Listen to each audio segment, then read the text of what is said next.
Hey guys, welcome back to another video. In today's video, I'm going to show you how to do the new backside finger heel. Now, the finger heel is a variation of the new finger flip tricks that they've added into skate, and it's a super easy little trick you can incorporate into your lines.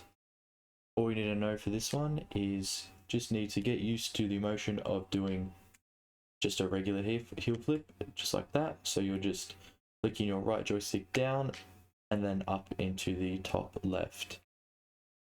Now I just have this quarter pipe to demonstrate. Oh, he's actually stolen my quarter pipe. So I'll just show you on the skate park.